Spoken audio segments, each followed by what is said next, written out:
flatten quite, I want it to be quite flat, this, as a base colour. So I just start to work that before I come to this corner. When I come to this corner, I do what I did up here. I'll bring the blue first, and I'll flatten the blue off. You can see how straight away it starts to spread quite a lot because it's such a strong colour. So just flatten that off to there, and then bring the blue down to meet it. So flatten the blue into that colour and start to meet that colour in the corner.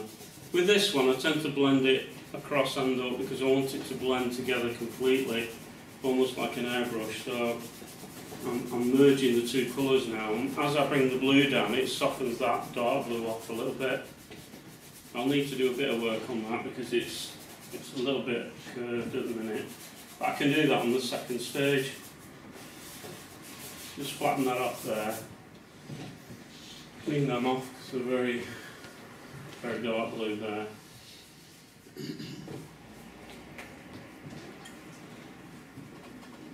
And I'm going to put the basis of the cloud in now, and I do that last because I want it to stay quite pure. So I'll just put that cloud in there, which is reflecting that one, and then there's probably a little bit of a cloud effect there, and then a little bit in the middle there, just to reflect those clouds. Could even do a little one down here, because there's quite a few clouds in the sky. You can have a bit of artistic license there. And it's slightly different movement, obviously. It's a bit similar to creating a cloud in the sky. Rotate the colour, flatten it off, make it more cloud shaped. Same with that one. Just bring that into, and then this one here I can do as well. Bring that in.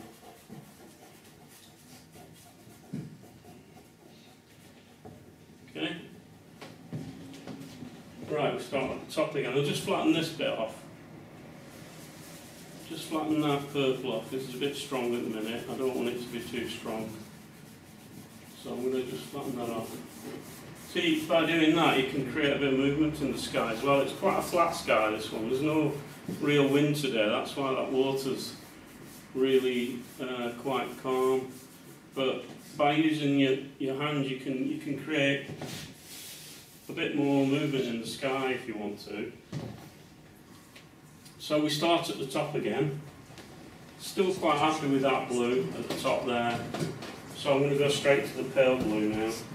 Sorry, I'm going to bring mid blue in. It's not quite that dark blue. There's a little blue that's like a slight shade less. So I'm just going to bring that in to play now, just a little bit. So I can make it more uneven, so it's a little bit more. So I'll bring a little bit of that colour in.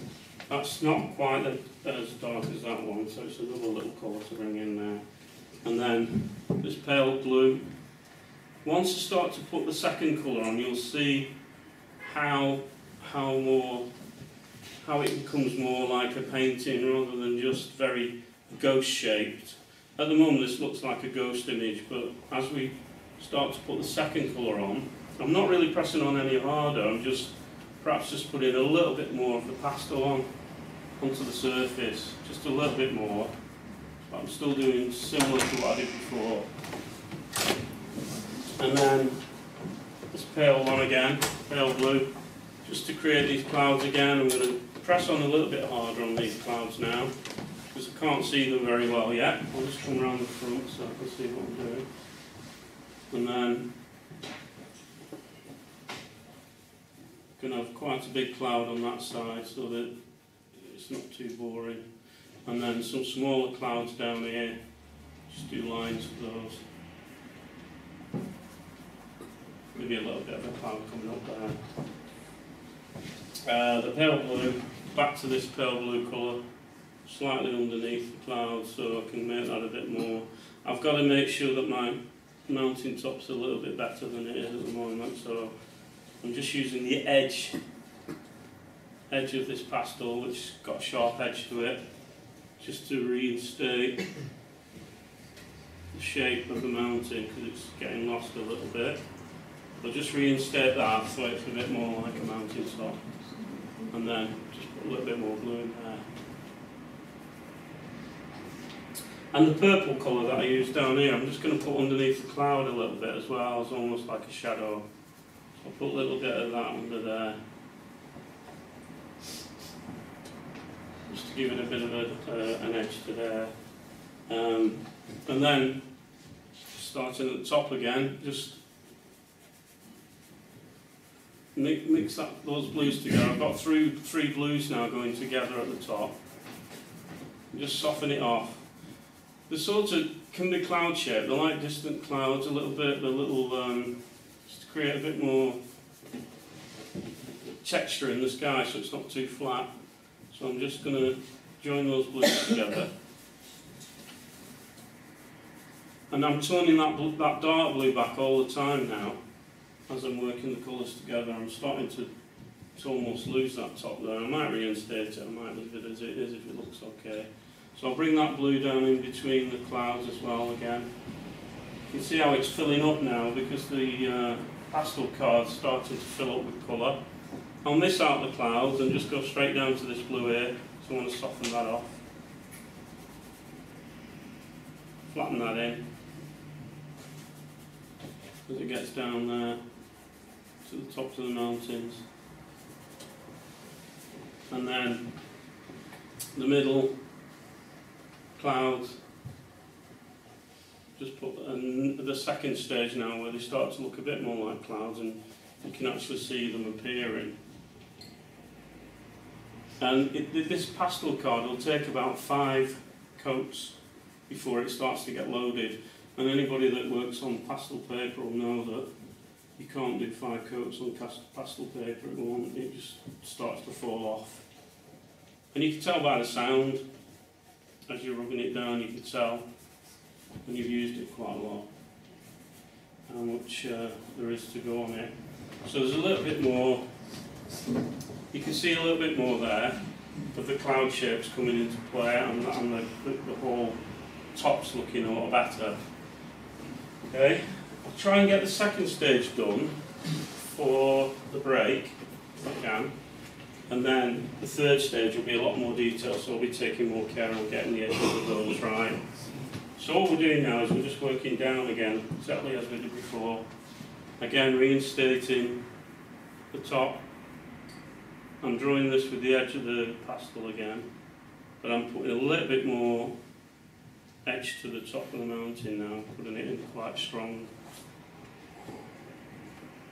around that side, and then down there. And again, you'll see as I press on how much darker it is now, because I'm doubling up the colour. I'm drawing these shapes back in of where the mountain comes down, leaving space where there's going to be some light coming in there. You can more or less just create whatever shape you want in here. It's not vital. So just bring those in there. Unlike skies, they just take their own direction after a while. Just bring some of that in so I can leave some of that nice colour just underneath. And as I come down to the water's edge, I might just do a slightly darker purple if I've got one. Just down here, there. And darker there. Create a bit more. Okay, and then it's carefully squash that colour down to the edge. Make it a bit more pointy this time. Bringing it down, following the contour of the way the land goes. And then merging those in, keeping the shape. Still working on darks really, we're still working on shadows. We're not putting the paler colours in yet. We're just toning them one step closer to the paler colours. So that's got a little bit more depth to it now. I'm just going to work on the green in the distant hills. I'm just going to put a slightly paler green over the top of that dark green, but only just slightly touch it on so you can still see it. So that's in the distance. In the foreground, I'm going to put a little bit of black in there, and I'll do that with my pencils. The reason being, I don't want to overdo that one. And what I'll do now is I put black on this green. Just get a little bit of black on there, and that will create some solid shadows for when I come and put the lighter colours on top. So I'll put them in, and I'll put them there as well, at the base of that forest, a little bit of that black area.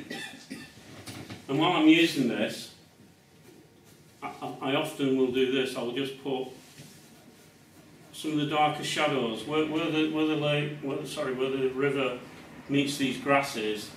There's going to be dark shadows on the edges there, so I'll put them in now.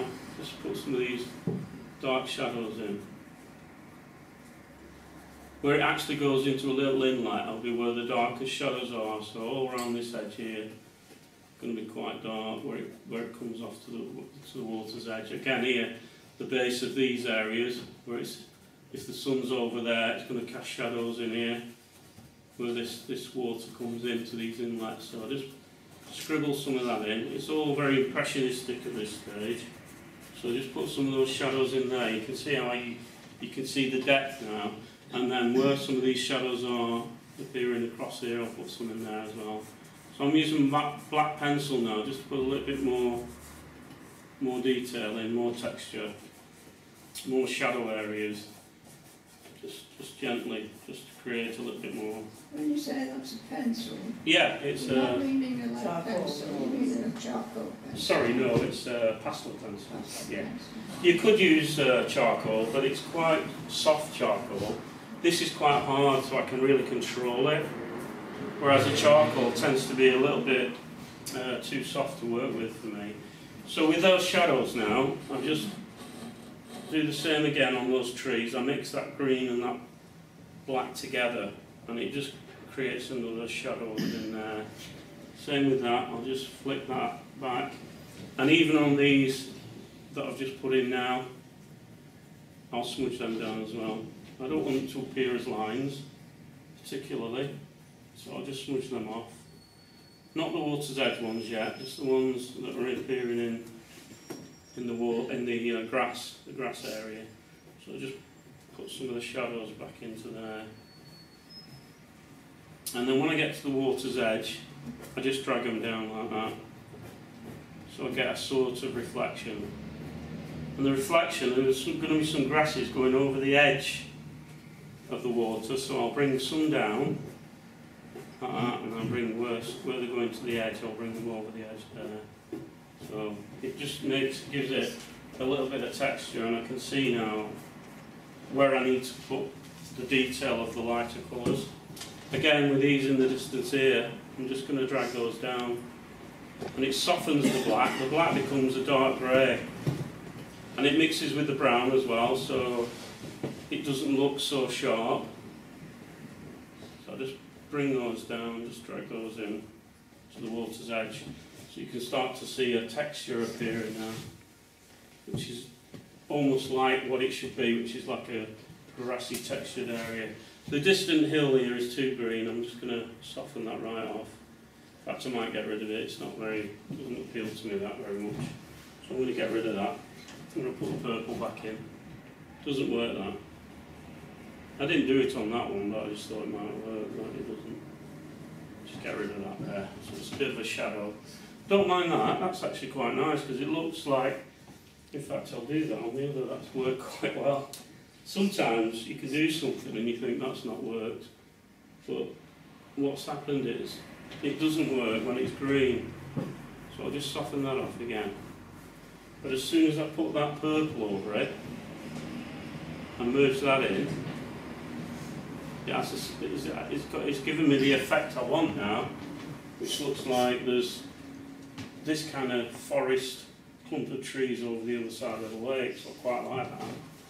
And because I want my lake to come back, and I've put blue on there, but I'm going to put white back in again. Just brighten it up a little bit. Put that back in there. just on the lake, not on the river yet. So coming down to the river now, I'm not happy with the sky yet, but I can change that. The mountains are looking alright. I quite like the way these trees are looking, and I like the distant trees that I've just done, which I quite like. I like the textures, and I like the size of the grasses as they're coming forward. This shadow's not quite working yet, but I might be able to work that in on this second stage. So I'm just going to do the second stage on the water now, which is pretty much like I did on the first. I might adjust some of the colours as I go down. I might just put a little bit of darker blue up here, because there is some dark blue there. I might just pick up some of that in there, just a little bit. And then because it's probably going to reflect somewhere over here, I'm just going to put some darker blues in there, where these shadow areas are going to be. Just put a little bit of blue in there. I'm hardly touching the surface of the pastel card now. Just trying to get a little bit of shadow on that side. There'll be less shadow on this side because I think it'll be covered by the grasses as they come round, but because the sun's over this side, it's catching the side of those hills, and it'll catch shadows, sort of create shadows on that side. And I quite like the fact that it's got a little bit of blue up there as well. Also in this this picture, there's areas of where the grasses haven't grown and there's water, so I'm going to put that in just as a line of white for the minute. And that's to remind me that there are some kind of pools of water, and it creates a bit more interest in it. So I'll do a bit over there as well, just a little bit, and that's where the grasses are still not very big, not very tall. A bit taller here, you can't see the water underneath, but as you get further along, you can see some, like, as it gets nearer to the lake, it gets a bit wetter. So I'm just put those in there just to remind me that I've got some water coming in there. So just wipe off the hands again. I'll just drag that blue down before I do anything else. It's a little bit strong, so I'm just going to drag that down so I can still see it. And again, I'm going to drag it down here, but in the shape of the grasses that are going to come, shadows of the grasses that are going to appear there. I'm just going to bring some of that in there.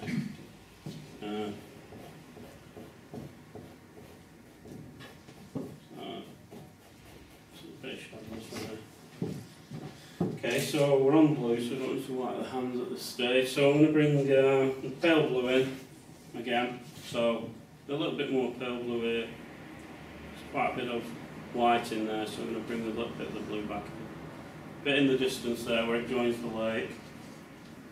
And then as we come round this corner, get more of this light, nice blue in. As it comes towards the clouds, just make a little bit there.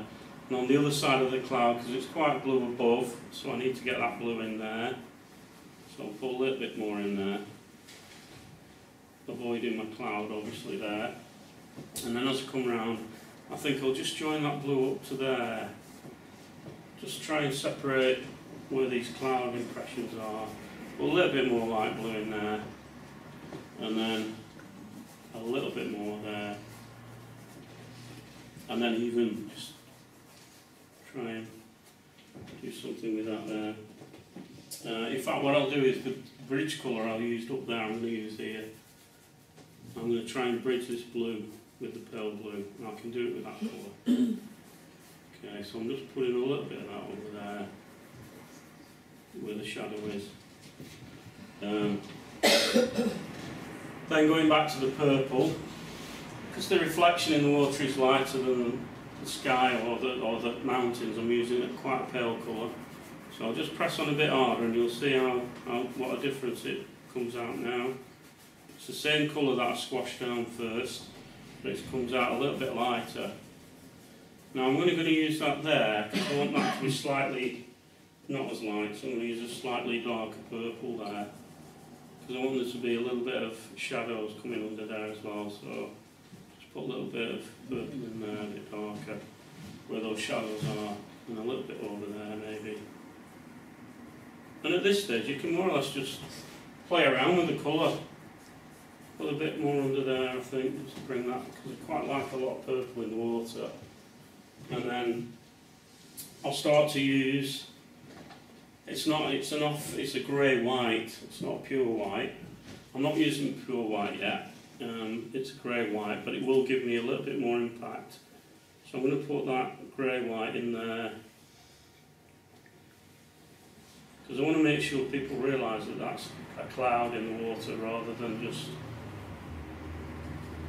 a bit of grey murky water. So I'm putting the reflection in there, and that as a proper cloud now, and a little bit maybe there, just a little bit more there, and then a little bit more here, but not pressing as hard.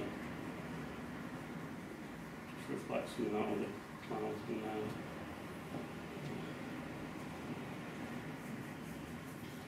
Create a bit more shape, a little bit on that corner there, but not too far in because that's where the shadows are going to be. So just rub that in now. Got a little bit of yellow in it. It's slightly grey, but it looks almost creamy coloured. And that's what I want really. I'm creating a lot of the shadows now in the reflections with this paler colour. I don't want it to be too white. I'm going to have quite a strong white up there, so I want it to be not as light in the water really for the clouds. So I'll just put a few of them in. And then where I put this purple in, I'll start to drag that down now into the blue, like I did before. Just gently merge those colours in. Just a look straight on, yeah. Just gently merge those colours together now, the blue, the white, the dark blue and this purple colour to